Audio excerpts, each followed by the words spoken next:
Hello' everyone, আজি এটা pulao recipe লৈ আহিছোঁ। যোৱা 31 তাৰিখে এনেকৈ মই পোলাও অলপ বনাই লৈ গৈছিলোঁ। আমি পিকনিক খাইছিলোঁ অৰুণাচলত, তালৈকে বনাই লৈ গৈছিলোঁ। তাৰে ভিডিঅ'টো কৰি থৈছিলোঁ, তাকে আগবঢ়াইছোঁ আজি। এনেকৈ অকণমান তেল আৰু ঘিউ দি লৈছোঁ আৰু সেইখিনি ভালকৈ গৰম হ'লত মই পিঁয়াজ দি দিলোঁ। এটা মধ্যমীয়া চাইজৰ পিঁয়াজ দিলোঁ আৰু কাজু কিচমিচ এতিয়া এইদৰে ৰঙচুৱা হোৱাকৈ ভাজিম।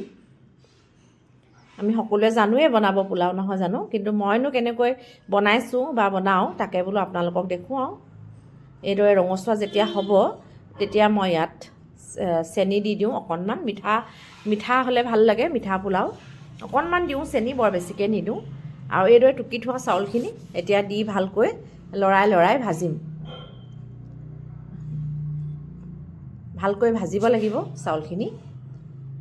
ৰং অকণমান বাদামী ৰং যেতিয়া হ'ব তেতিয়াহে মই পানী দিম। এয়া এতিয়া নিমখ দি দিছোঁ, আকৌ লৰাইছোঁ ভালকৈ। আপোনালোকে এবাৰ বনাইনে পোলাও? আমাৰ ঘৰত সকলোৱে খুব ভাল পায়, সেয়ে মাজে মাজে বনাই থকা হয়, কিন্তু ভিডিঅ'টোহে দিয়া নহয়। আজি তাকে আপোনালোকক বোলো দেখুৱাওঁ। এয়া দেখিছে নহয়, ৰংটো উঠি আহিছে ৰঙচুৱা। আৰু এইটো জোখতে মই পানী দি দিম। এতিয়া ইয়াতে 2টা হুইচেল মাৰি ল'ম।